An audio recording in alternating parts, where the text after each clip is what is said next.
What's going on, everybody? This is Mike Baker, and I got my man Mike Bennett here, and this is Apple Advisory. This is the first episode of Apple Advisory.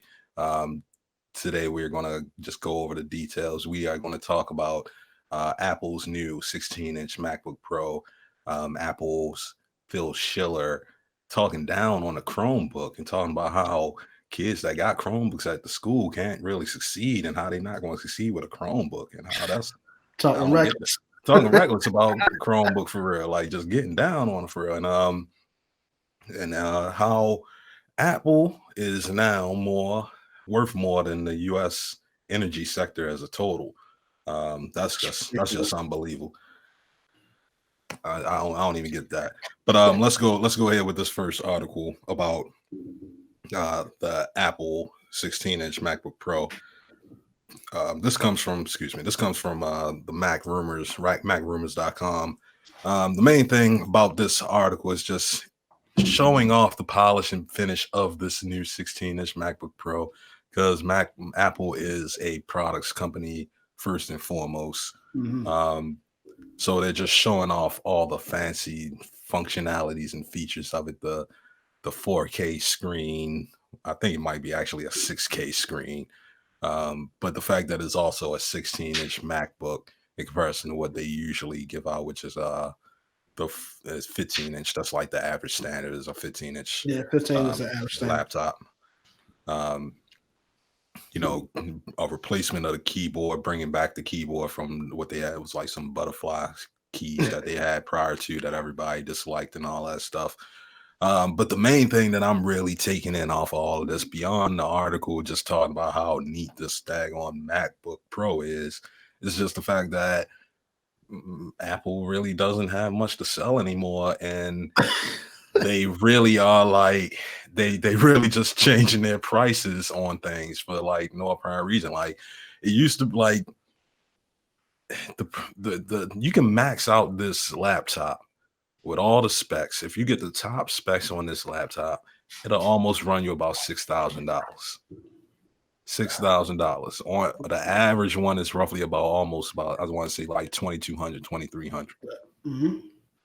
What nobody needs that. Nobody needs that type. Like the average person doesn't need that type of power unless you are working in a professional environment. You don't need those resources. No matter how slick Apple is and like how great they look with some of that stuff, and I get it. I'm recording this right now on a MacBook Pro, and I got an iPhone. Right. I get all the details about why Apple is so great and all of that, but like that's not a consumer product for the average person. That's essentially it's what it says. It's a MacBook Pro. You gotta actually like. Pro. If you buy this personally, I don't trust you making this your purchasing decisions. Like you gotta be just buying this because like the company that you work for or your company itself just decided that this was an expense. It gotta be some way to write this type of device off because it's not for the average person. And like I said, I think they bringing their products up because like I think they're just finding out new tiers about what they are and what they sell. And like how they can divide things, because even when I got this laptop for like $500 from a coworker. The price of this laptop when he probably purchased it was still either like $11.99 or $12.99. But now you can peek out on an iPhone, and it'll cost you like $1,000, $1,100. Yeah, and I feel like they are doing that on purpose because I feel like that's like your gateway now, and that's like starting off with a iPhone. That's like your intro into the Apple world, and if you got that, more than likely you don't need a full-on laptop. If that can be your intro, and you don't need to go ahead and purchase yourself a Apple laptop if you got a new iPhone. You basically be satisfied and solidified and be able to do what you need to do with that device. Unless you get into that tier, you probably don't need to ever buy like an Apple laptop again anymore, unless maybe like the Apple Air or whatever. But like I think they're trying to phase out their consumer product, like their laptop devices and their computers, quote unquote. Yeah. I think they're just trying to fade them out. I think they're trying to make it so people don't have to buy them anymore. It's really like when you listen to, bro. So I just shoot straight, man. It's like they running out of. I feel like they're coming to a standstill. You know, like they did an excellent job. You know, kind of following up off of the genius of Steve Jobs. You know, they have you know, they've created this culture right around. And like you said, and it's really like consumer driven. You know, they've created this culture with this Apple products that it's like it's almost like a private, like standalone group. Like people, you know, people kind of hold it. It's definitely a cult. Yeah, it's a cult. That's what. Yeah, it's a cult. I don't know if that word can get us banned. I'll say it's culture. Yeah. It's a culture. It's an Apple culture. It's called. It has cult tendencies. Yeah, right? and the whole thing of like, you know, how people don't respect you if you have a green bubble and all this stuff like that, and it's like after a while. You know, that stuff is cool, but from a company's like standpoint, man, I think you have to find a way to expand. And like you're saying, Mike, man, like really for the common person, like they don't really need to have the power that comes with buying a $2,300 laptop at all. Like anytime you get into like purchasing a laptop that's more than $800 for the common person, like they're being hustled. Right, you better be making that money back off of that device. Yeah, I mean, right. Like what is my grandmother going to do with a $2,300 laptop? Right. You know what I mean? Like she, you know, sending more chain letters on Facebook. Like you don't need that for that. You know, like so this whole thing. I feel like they are doing an excellent job marketing and then still driving revenue with their branding of being Apple. But I think what's happening when you hear stuff like this is kind of like they are seeing what is the next thing they can do. Like, what's the next thing they can have their hands in to really move the company forward? Because, you know, I don't use, even if in my job, like we don't need that much power, you know, like to make something happen. It's like, what could you possibly be doing? What could the average person, like even private sector, like what are you doing with that much power on a laptop? Yeah. Yeah, I mean, like I said, they really are trying to phase out that the laptop for real. They're trying to phase it into a professional product, like a tool. When you see what they have with the iPad Pro and the new iPads that they have out with the keyboard and all of that with the cover case, they're essentially trying to make that the consumer laptop.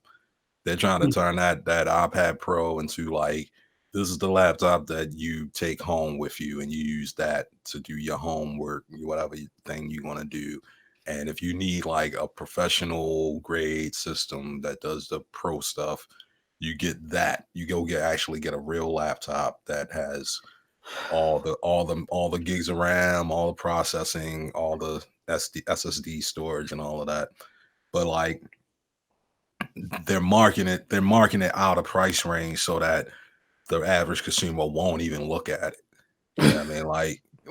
I mean, you go to Apple store, you'll see it, but you'll look at that price and be like, yeah, I don't want it. And then you'll keep going down the line and you see this iPad Pro and you'll be like, I can do a lot of stuff with it. Because now, you know, the iPad has that whole split screen feature where you can have like multiple apps running at the same time on the left and right. I mean, so many apps have been designed for being able to use in like multitasking format so that you can do multiple things because they have like the widget system now and all of that stuff in the iPad. They're essentially trying to push people out of using a Mac OS at all. And they're really pushing I think more than anything it's about the operating system in a way, but they're trying to sort of get people out of using Mac OS X and into using iOS more, at least for the consumer level. Yeah, I mean, because consumer means more control. Because you know, if you ever use an iPhone, that shit is great in its functionality, but it's also locked down horribly. It's locked down. Yeah, locked down. I mean, I'm not originally. That's the thing, bro. I'm originally not an Apple person, right? So the only reason why I got the iPhone XS Max and the camera on it is beautiful. Like you said, everything, it just seems like it's just well put together.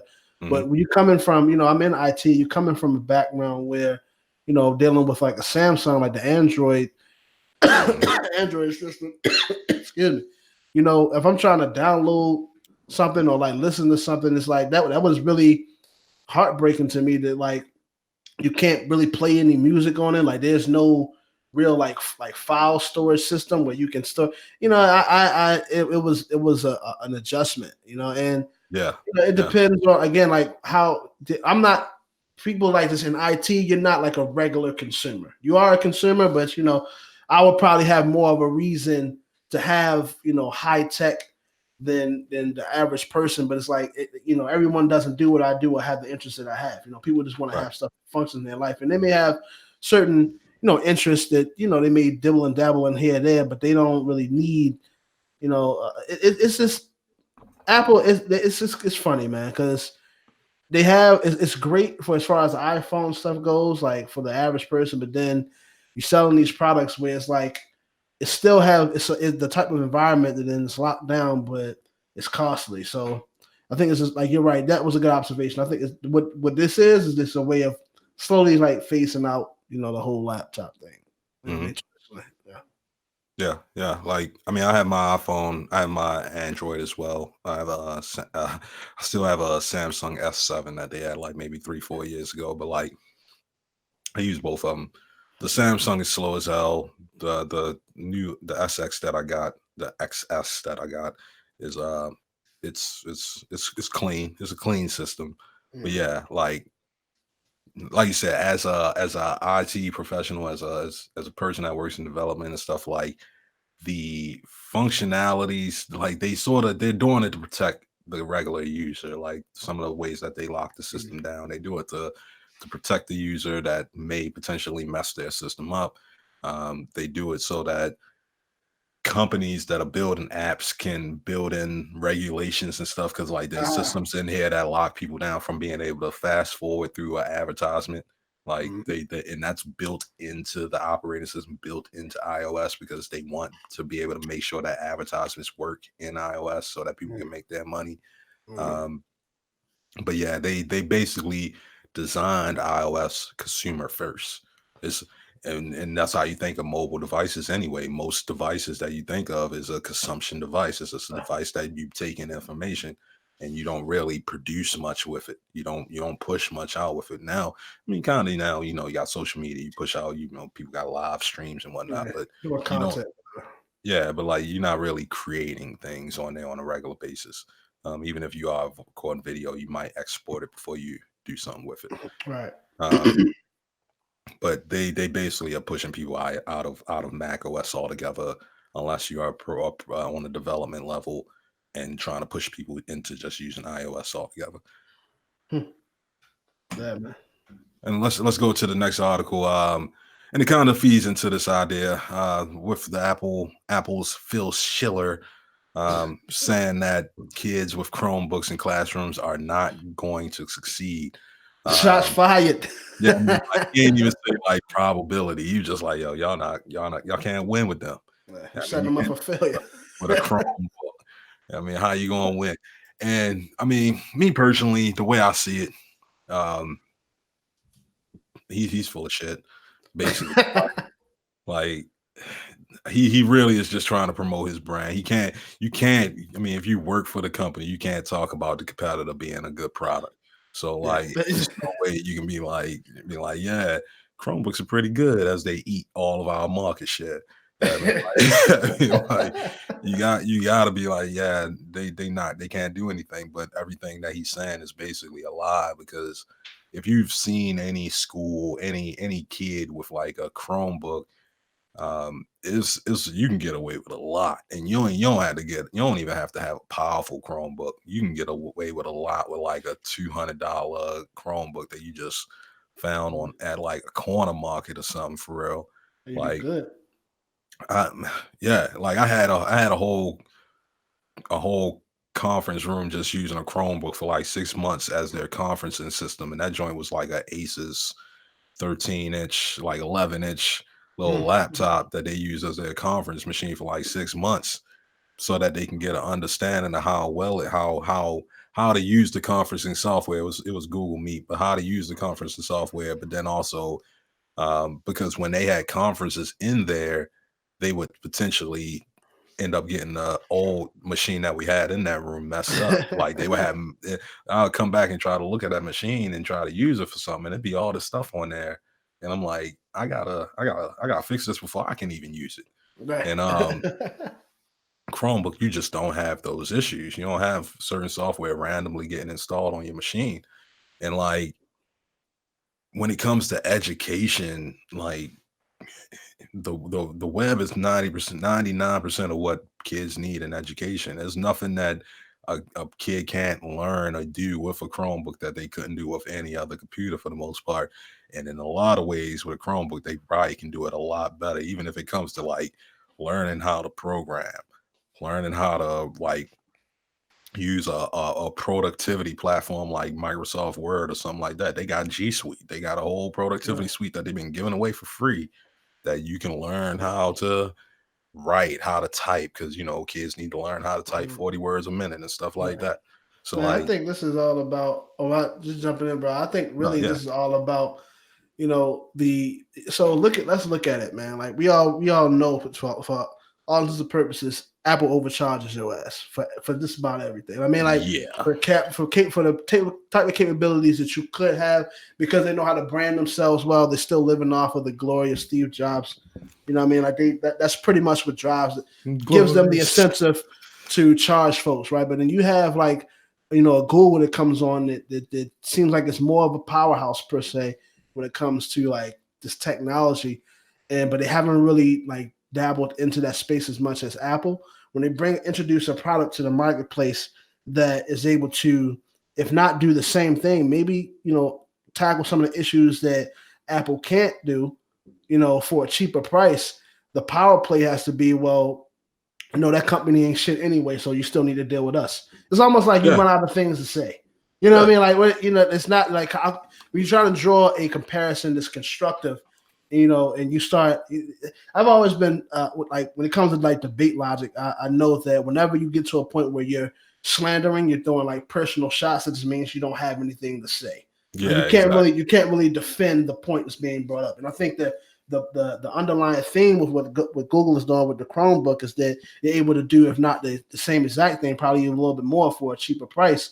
And it fits into, the scheme of like, it's a lot of things they're able to do with just Google backing that device. You know what I mean? Like having everything, all the accessibility with, like you said, the G Suite, and then having all it's just the system not being locked down, so you can have something where the curriculum is easily able to be tailored to the people the kids that's using those devices. Like it's just when I hear stuff like that, like when what's the Adam Schiller just saying that like they what's his guy? It's Adam Schiller. I think it's his name, Phil Schiller, saying that I'm about to call him Amy. Good old Philip, Amy like, Schumer. You know what I mean? Like it's like you're just mad, bro, because what we're doing actually makes more sense, and you just you're not. If you cheapen yourself, it really exposes what's been happening. So you try to really just drive the price home and try to, big up, your position for you being here longer. But I mean, look at I'm gonna read the bit that he actually said on here that we have from this article. This is from The Verge. Here's his take. He says, kids who are really into learning and want to learn will have better success. It's not hard to understand why kids aren't engaged in the classroom without applying technology in a way that inspires them. You need to have these cutting edge learning tools to help kids really achieve their best results. Yet Chromebooks do not do that. Chromebooks have gotten to the classroom because, frankly, they're cheap testing tools for required testing. And if all you want to do is test kids, well, maybe a cheap notebook will do that, but they're not going to succeed. So he's basing it off the fact that it's cheap. And that's basically he didn't say nothing, bro. Like come on, like that was a whole bunch of filler just saying that like, oh, the only reason why using it is just like it's because it's cheap. And then a lot of the stuff that you said, it just you can't really prove it. It's based off of how he feels rather than what what the stats is. There's nothing that Yeah. actually proves that the Chromebook is not able to do exactly what what Apple can do, whatever device you want to have. The Chromebook gets you onto the internet where the world's access to information resides. Yeah, I mean, it's like you need to be able to get information to do whatever research project you need to do. If you want to learn something in some type of interactive game or environment, you got the web browser. It takes you to all, like if you want to teach them chemistry, you want to teach them math, you want to teach them science, you can throw them on Khan Academy. You can put them on all these different systems, any website possible that gets you to get them to do anything, and that's all capable through a Chromebook. But yet somehow he's saying that you can't possibly be engaged and you can't learn anything with using a Chromebook. That you need to have extra, like that. A Chromebook is only a testing tool. Like that's all it's really for, is taking tests. And that's I mean, that just all sounds like bullshit. Yeah, where's the stats on that? I need to see that. I need to see the stats on that. Right. Yeah, I mean, like the only thing you're gonna do when you lie like that, man, you're just discrediting yourself for real. Like it's proven, it's proven facts that they doing numbers, and it's not just because they cheat. You know what I mean? Look, this is final. Phil Schiller. You don't know what you're talking about, buddy. Thumbs down. Get your act together, bro. Before they fire you, man. Get out of here. Come up with some different. Come in there with some stats. And I think it's always just as a point. If he ever does listen to this, bro, like you never get nowhere slandering. It's like what you want to do is you want to big up the competition, but then show what your differences are. Yeah. Whenever you try to talk shit about the next company, it's like it just makes you look weak. Back it up. So go ahead, Phil Schiller, take this out, bro. Yeah. You don't know what you're talking about. All right. Let's go to this last article. So Apple is now worth more than the entire US energy sector. This is from Markets Insider, which is a division of Business Insider. Phil should have turned this in. He should have incorporated this in his dissertation as to why Chromebooks are not good. Right. Yeah. He should have just had a whole nother argument altogether. Yeah. I mean, he should have just been like, we got more money than the energy sectors. Yeah. I mean, it's no reason. It's no reason. Yeah, I mean, right. It just can't compete. But yeah, like Apple is effectively, as of last week or so, and this is based on Bank of America and Merrill Lynch analysis that they basically, and this is as of Thursday, that they closed at $1.17 trillion market cap. Wow. and effectively making them more valuable than Exxon, Chevron, and ConocoPhillips. I never heard of ConocoPhillips. But essentially 3 major oil companies, which are coming at $1.13 trillion. That's kind of retarded. That's retarded on so many levels. Yeah. But I think ConocoPhillips. I don't know who they are. Yeah, I don't know who ConocoPhillips is, but I know Exxon and Chevron are both like major oil companies. Yeah. Definitely big on the oil drilling and oil mining, and the mining, the drilling, the finding of oil and the selling of oil, essentially the whole process that goes between finding oil in these different locations and all the way to getting it to a car or sometimes to somebody's house for distribution for usage. Those 2 companies are in that. I'm figuring that Conoco is also in that. ConocoPhillips is in that similar market. But when they say the energy sector, they also do include like wind and solar and all of them. Yeah, all the U.S. owned energy creation markets. It's effectively Apple is larger than all of them. And at one point, I'm like, how is that even possible? How is that possible? Like, how is that possible? Because like everybody and anybody that has any type of housing or any type of need for transportation, any type of need for, like, you don't even have to have a car. If you just hop on a bus, that bus needs to have gas. That means you got to pay for the bus, so the bus can pay for the gas. So the MTA, whatever mass transit administration you have, can pay for gas. Like those companies make money hand over fist, no matter what. No matter what. no matter what. And for a company like Apple to just to be pushing a consumer product, to be pushing a consumer product that's based on a want and not a need. Like energy is a need for society, and like Absolutely. that's a thing that people need to have to be able to do things. And for a company, for Apple to have a product that people don't necessarily need, they just want to have it. Um, that says two things. They make way more money than they spend, which means that they definitely are putting like a big market gap in between how much they charge for a product versus how much it costs for them to make a product. And the part that I do believe more than anything is that, I mean, they are international companies, so they do sell throughout the world. They sell in Europe, they sell in China. I don't think they sell that well in China, but they sell in China, Yeah. Latin America, Africa. They sell everywhere. So if you compare it to that, if they're only comparing like the money that Exxon makes in America and the money that Chevron makes in America, and they're not necessarily including like international partnerships and stuff like that with other companies that are in other countries, then yeah, I could potentially see that as being a thing. But still, that's just a retarded gap in profits.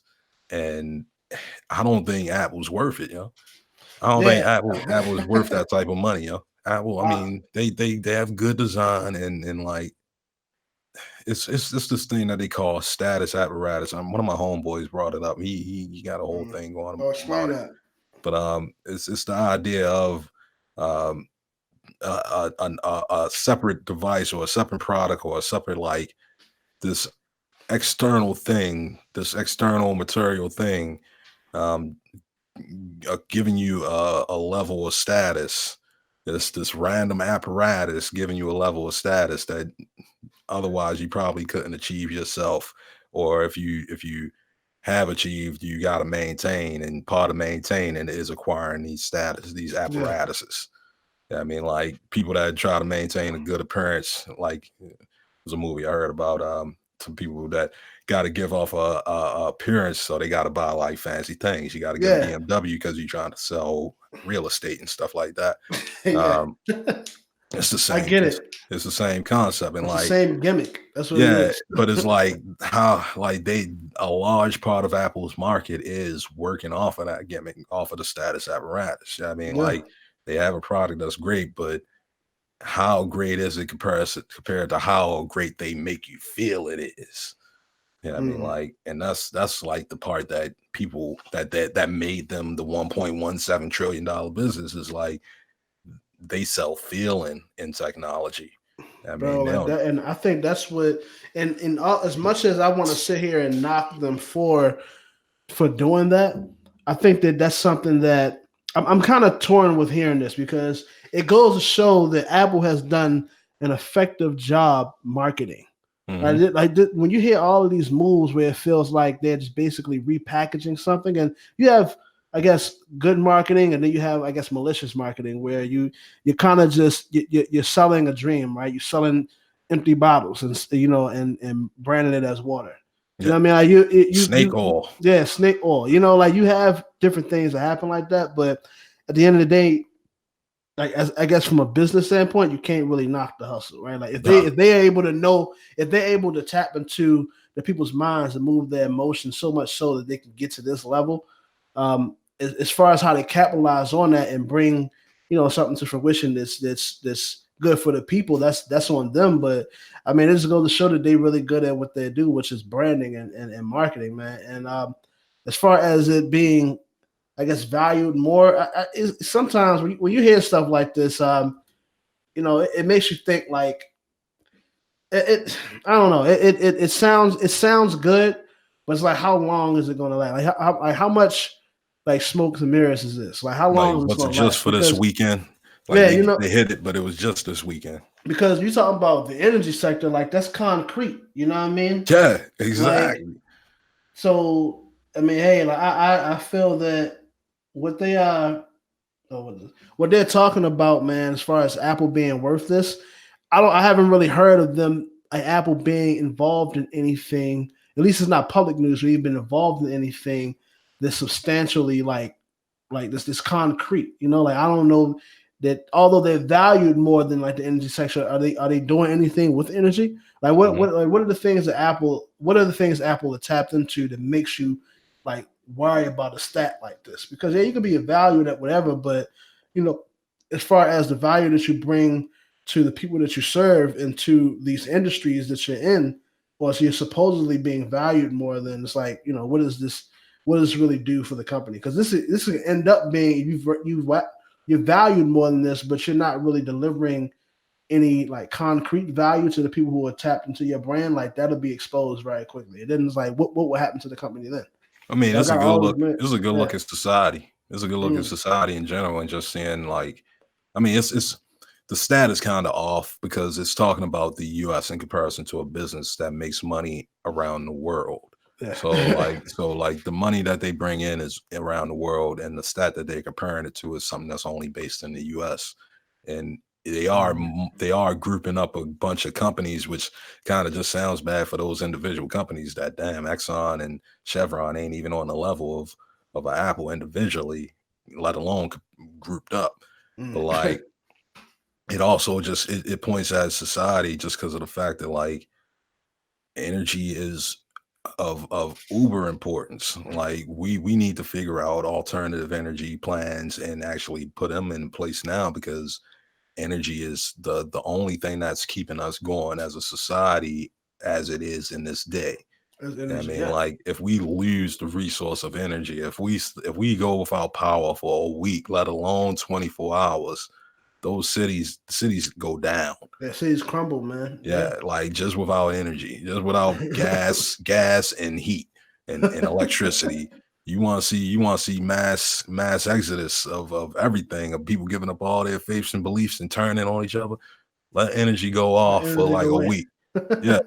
Yeah, like ain't nobody turning. Hey, we don't even care if Apple crumble. Don't nobody care. Don't nobody care if Apple crumble. We be all right. We're gonna find something else.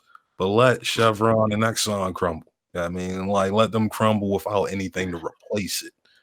I mean, like it cripples society in a way where it changes it really what changed the face of like how we deal with each other on a day-to-day basis. Like if you think that we've had all, like, this is somewhat of a sidebar, but all these movies that come out about like a post-apocalyptic society and how people operate and stuff like that, like that becomes real when people are not able to, like, with that, like you said, that primary component of energy not being there anymore. Like, what are you supposed to do?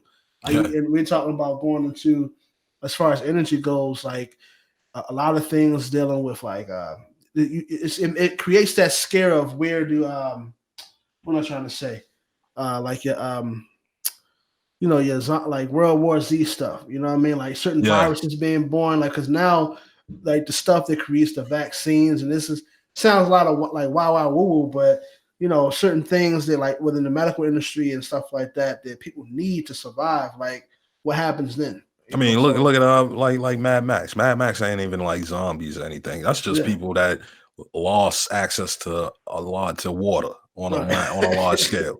I mean, they lost a lot of access to water on a large scale, and they turned on each other quick.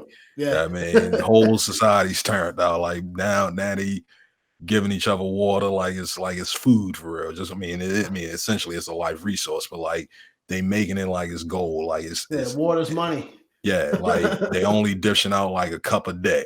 Yeah, I mean, to like 10,000 people.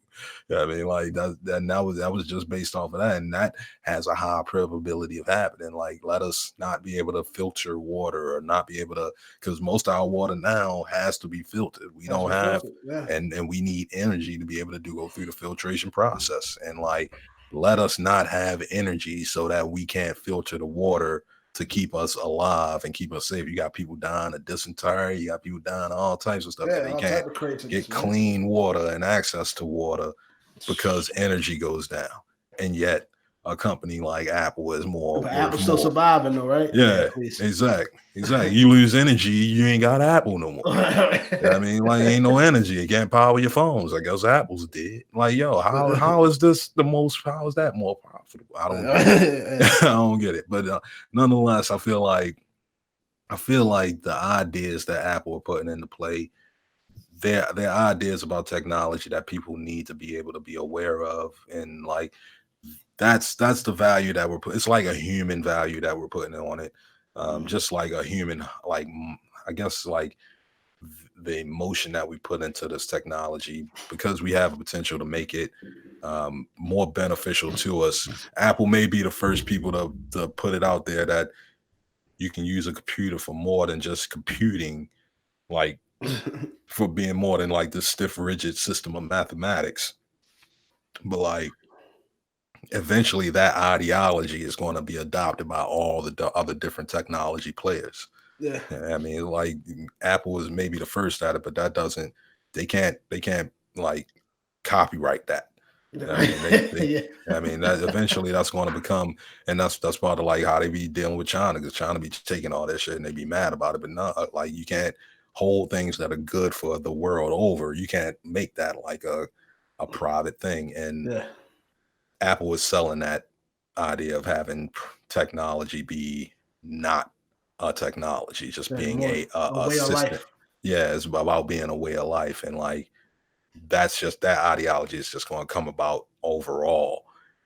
That doesn't, yeah, amongst the whole industry, not just in Apple. That doesn't make Apple more valuable than the energy sector. That is that's money. That's a money game, and that's a Wall Street game that's playing right now. I would say if we boil it down, I mean, it's Bank of America and Maryland. Like, come on, man. Like, I mean, we can't get it. But yeah. That's totally politics. That's like that's financial politics.